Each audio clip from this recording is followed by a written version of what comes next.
Sir. You have probably seen this movie more than once, maybe more than you would care to admit, but there is a good chance you have been missing things right under your nose. Here are 20 small details you missed in Police Academy, 1984. All of them? Yeah. Carrie Mahoney. I'm George Martin, okay? We should be pals, George. You're an interesting guy. Detail 20. The idea was born on another movie set. None of this would exist without a moment of inspiration that had nothing to do with cops or comedy.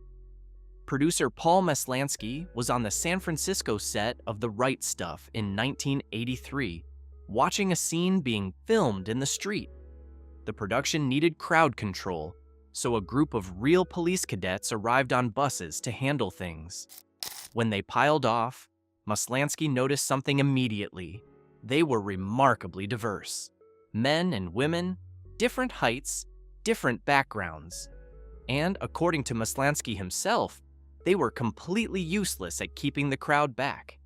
They fumbled around, failed to contain the public, and created more confusion than they resolved. He asked a sergeant whether these were all going to be future officers. The sergeant told him they had to take whoever applied, but could flunk them out during training. That exchange planted the seed. Maslansky started turning it over in his head. What if the people who enrolled genuinely did not want to be flunked? What if they had their own reasons for staying? He went back to his room that night and wrote a 2-page treatment sketching out the concept.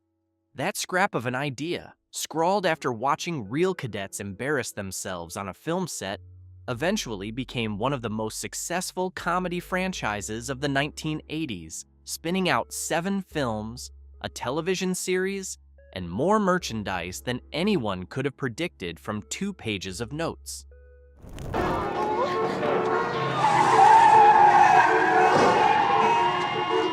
the hell is going on down there? Detail 19. Half of Hollywood was almost Mahoney. Before Steve Guttenberg ever put on a cadet uniform, the producers ran through what looked like a wish list of every funny man in the business. Michael Keaton, Tom Hanks, Judge Reinhold, Bill Murray, Robin Williams, Billy Crystal, John Travolta, Rick Moranis, and Jerry Seinfeld were all floated or considered for the role of Mahoney. Murray and Moranis were unavailable. They were busy making Ghostbusters. Keaton went to do Johnny Dangerously. Reinhold chose Beverly Hills Cop instead. Hanks, who passed on Mahoney, went on to star in both Splash and Bachelor Party that same year.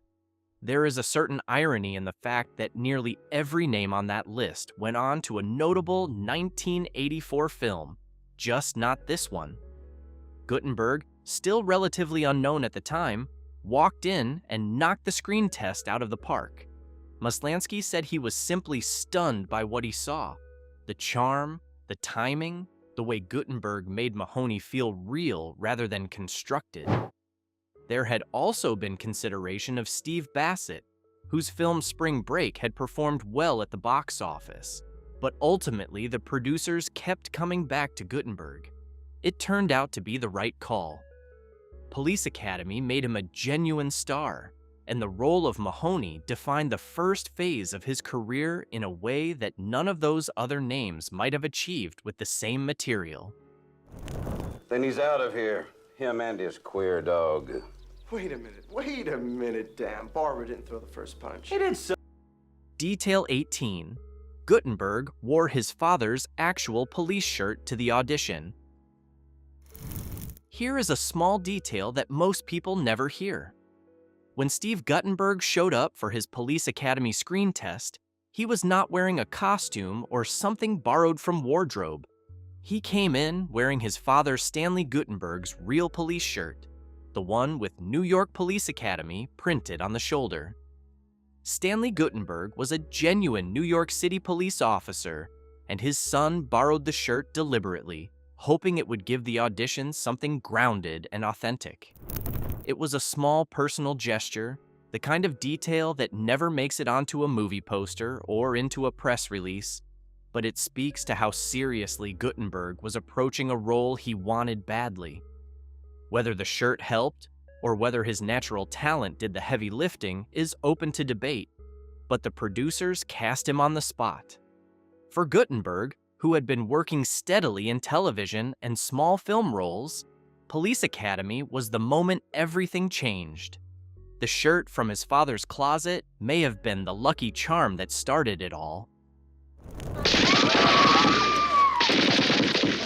God damn it, stop that!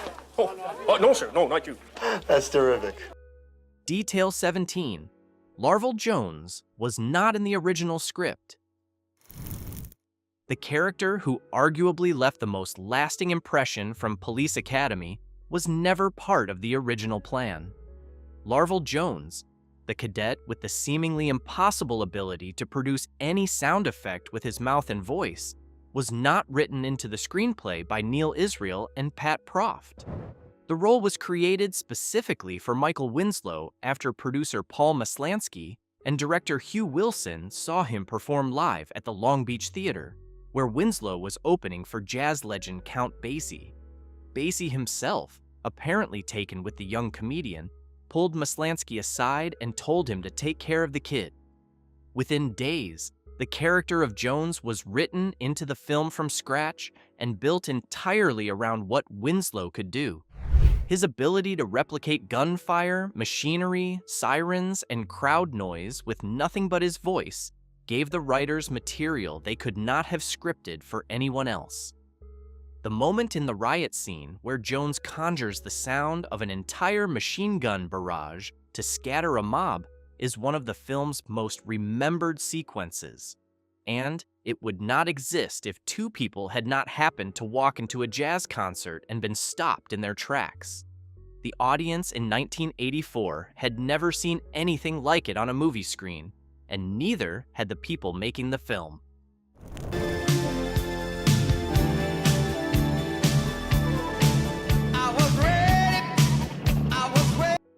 Detail 16. The director ended up in front of the camera. Hugh Wilson came to Police Academy from television. He created WKRP in Cincinnati, and this was his first feature film. On one particular night, things went sideways in a way that left him with no good options. The scene required an angry driver that Hightower's car would crash into during his 2:30 in the morning driving lesson.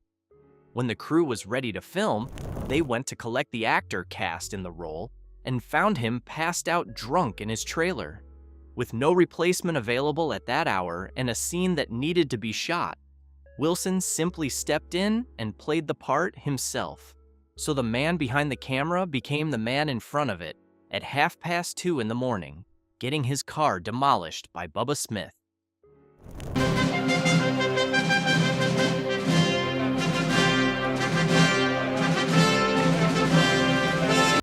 Detail 15. The Academy building was a former psychiatric hospital. The grand institutional building that serves as the Police Academy throughout the film is not some purpose-built studio set or a real law enforcement facility. It is the former Lakeshore Psychiatric Hospital in Etobicoke, just west of Toronto, Ontario. When the hospital closed, the property sat there waiting for a new purpose, and the production found it a natural fit. It had the imposing, slightly forbidding look of an authoritarian institution without anyone having to build one from scratch. The exteriors, the wide lawns, the columns at the entrance, all of it was already there. The building had actually been used as a filming location before Police Academy, appearing in the 1977 film Equus. After the Police Academy shoot wrapped, Humber College eventually moved in and took over the buildings entirely, converting the old psychiatric hospital into what is now known as the Humber College Lakeshore campus. The main building featured in the film became Building G on the campus. Locals have noted that the building is also considered one of the more notoriously haunted structures in Toronto, given its history. If you visit the campus today, The exterior has not changed dramatically from what appears on screen, though the interior has been completely overhauled for academic use. Students attending classes there are walking through the same corridors where the cadets marched, drilled, and caused general havoc in 1983.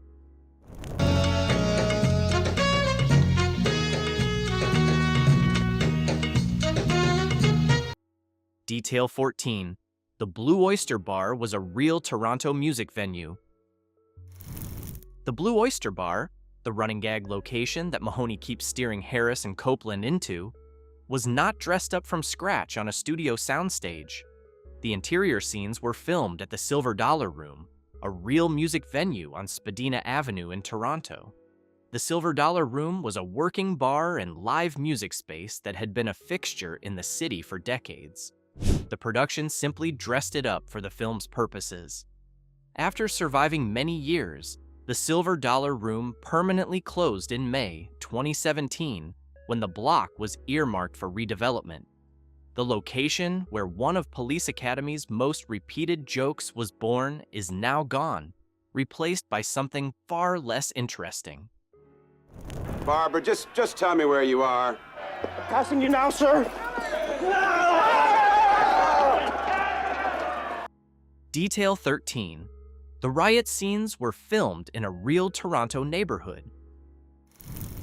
When the cadets are thrown into the middle of a full-scale street riot in the film's chaotic final act, the location is not a constructed backlot.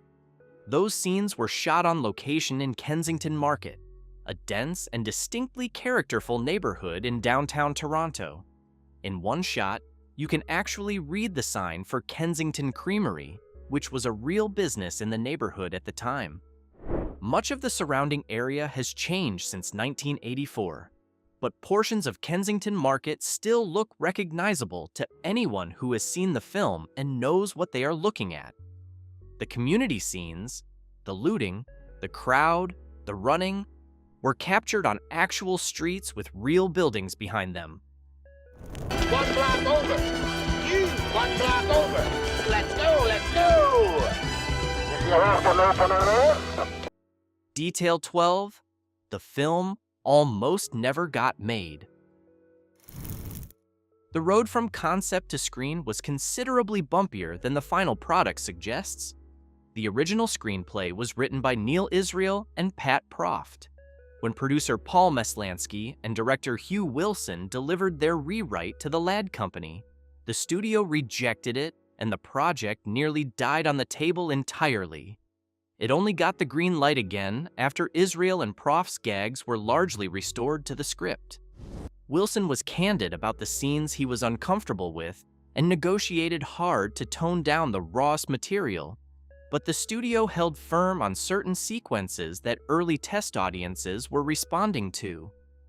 Wilson later said that he found certain elements obligatory, not by his own preference, but by the demands of the genre at the time, and his solution was to try to make those scenes as artistically sound as he could, rather than simply crude.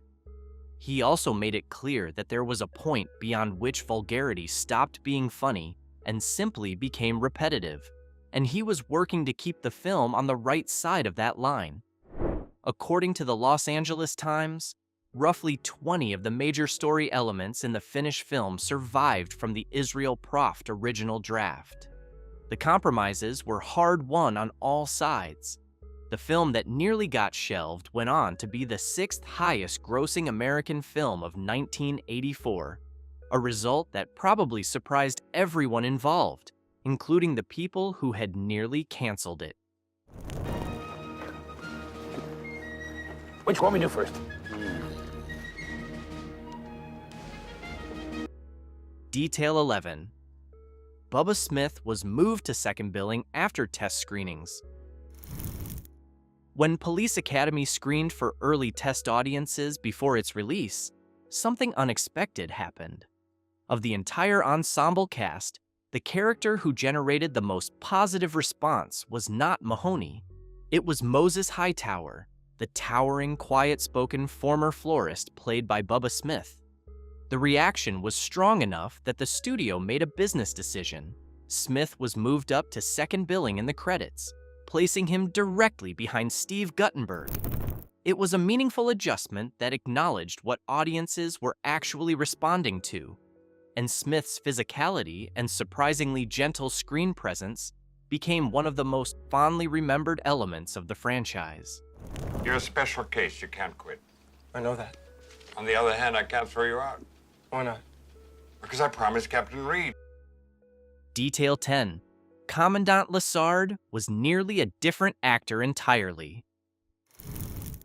The role of Commandant Eric Lassard, the sweetly befuddled head of the Academy who can barely remember how long his own training program runs, was not originally written for George Gaines. The part had been conceived for Robert Conrad, the action television star known for the Wild Wild West. Conrad turned it down. Leslie Nielsen was also in the mix as a possibility.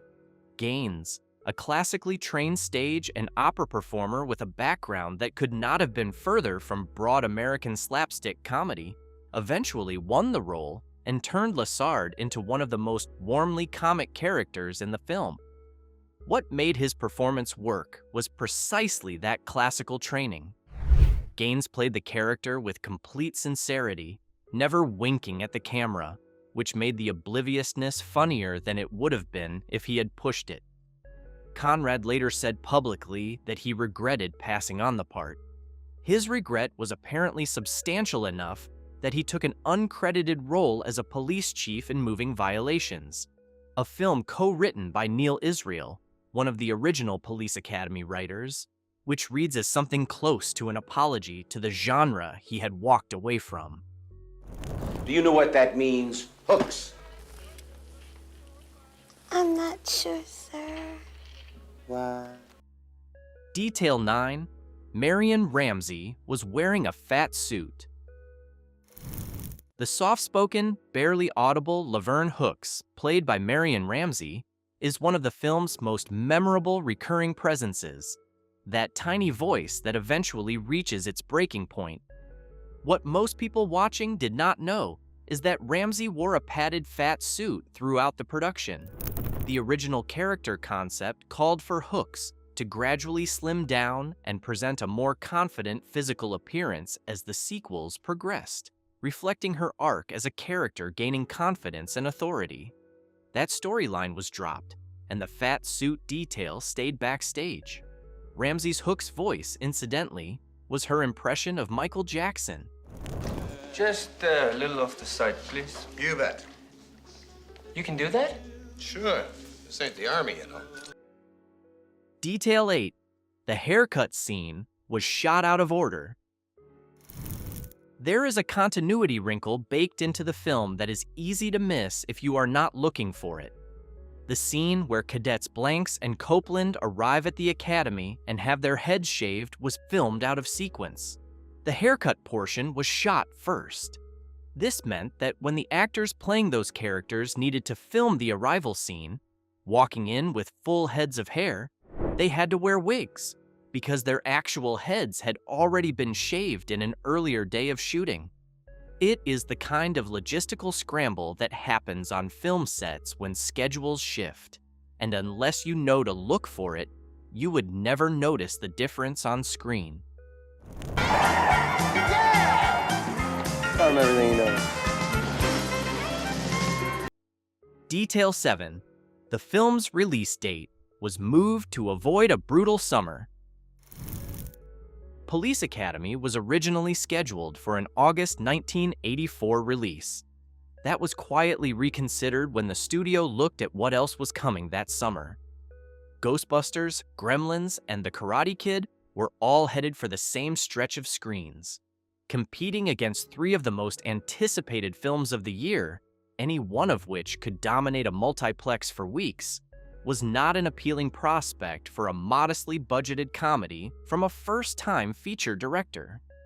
The decision was made to move Police Academy earlier in the calendar and give it breathing room before the blockbuster season hit. It opened on March 23, 1984, into a much less crowded landscape. The strategy worked immediately. Its opening weekend of $8.6 million pushed it to number 1, ahead of Splash and Footloose, both of which were already in theaters. The film held the top spot for 5 of its first 6 weeks, dropping to number 2 only in its 4th week when Friday the 13th. The final chapter briefly overtook it. Had it launched in August against the summer competition, the story might have been very different. That scheduling decision, as much as anything about the script or the cast, gave Police Academy the running room it needed to find its audience and build momentum. God damn it, stop that! Oh, no, sir, no, not you. That's terrific, really. Detail 6. The megaphone gag was based on a real incident. The prank in which Mahoney rigs a megaphone with shoe polish so that Lieutenant Harris ends up with a ring around his face is not a purely invented bit of slapstick. Hugh Wilson based it directly on something that actually happened to the British film director Michael Winner on one of his real-life sets. Wilson knew the story and recognized it as exactly the kind of low humiliation that would work perfectly for Harris, a character built entirely on pomposity and self-regard. Whether Winner found it as funny when it happened to him as audiences did watching it happen to Harris is another matter entirely. Harris said you had to do 100. Hey, Mahoney. Detail 5. The film was shot entirely in Canada while pretending to be American. Not one frame of Police Academy was shot in the United States. The entire production took place in and around Toronto, Ontario. The studio work was done at Lakeshore Studios on Lakeshore Boulevard West. The city scenes used actual streets in various Toronto neighborhoods: Kensington Market, the Riverdale area, Dundas Street West, at High Park Avenue, Cherry Street Bridge, and downtown blocks around Wellington and Simcoe Streets. The street where Hightower takes his late-night driving lesson runs along Lakeshore Boulevard West near 8th Street, and the fender bender plays out just before he reaches 7th Street. Roy Thompson Hall and the historic St. Andrew's Church are visible in the opening sequence. The film presents itself as taking place in a generic unnamed American city, and the Toronto locations do the convincing job of standing in. The production chose Canada partly for practical and financial reasons. Filming in Toronto offered the crew a fully functional urban environment at lower cost than comparable American cities at the time. Only a handful of street signs and certain architectural details give the game away to anyone paying close enough attention. For everyone else in 1984, it was just a nameless American city in crisis, overrun by the most entertainingly unqualified police recruits ever assembled. Okay, that's how it's done. Who's next? Detail 4. The Callahan character was almost written as a masculine woman. Sergeant Debbie Callahan, the impossibly statuesque instructor played by Leslie Easterbrook, was not originally envisioned the way she appears on screen. The character in the script was written as a mannish, deliberately unfeminine woman. Easterbrook, after being cast, went to the filmmakers and made her case for a completely different interpretation. She wanted to play Callahan as genuinely attractive and physically confident, the joke being not that she was unappealing, but that she was so overpowering that the male cadets around her were completely thrown. The filmmakers agreed to let her try it her way.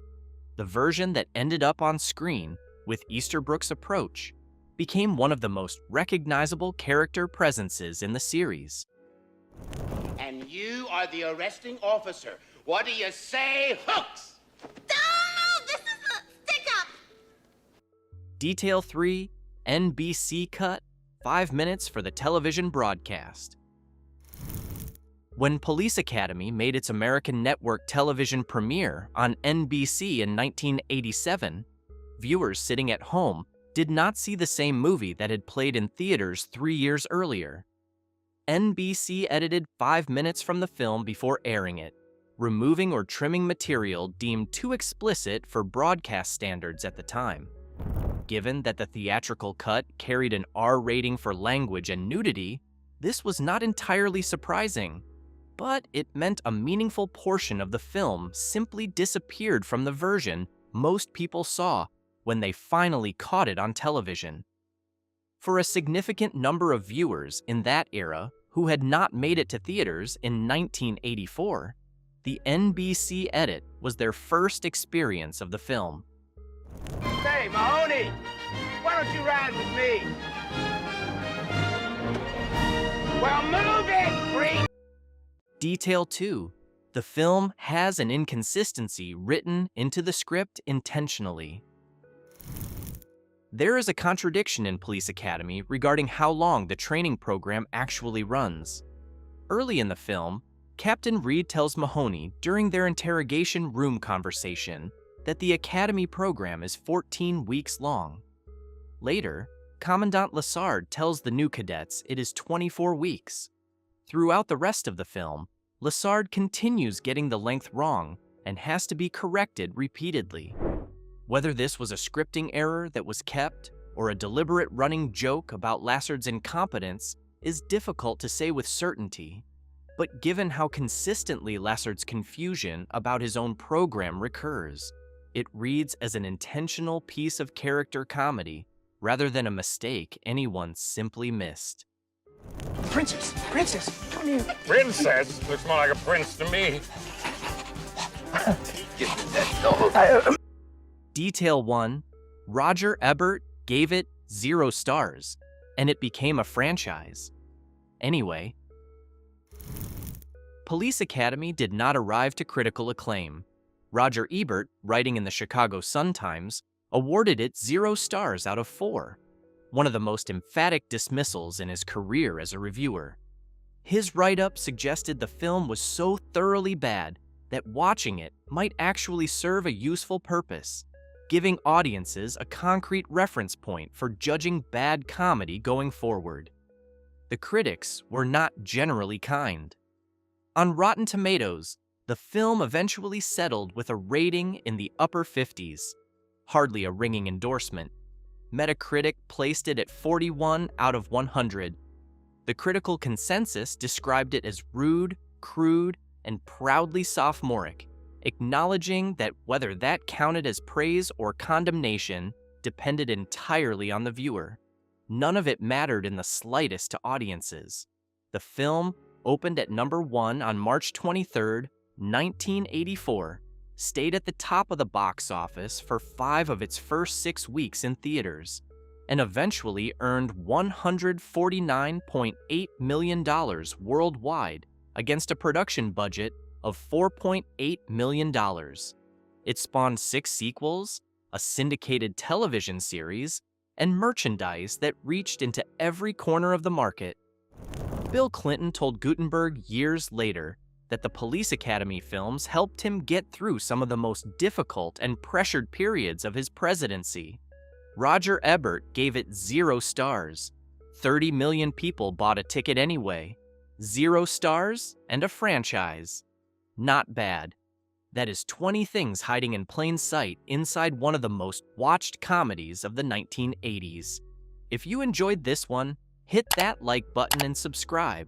There is plenty more where that came from.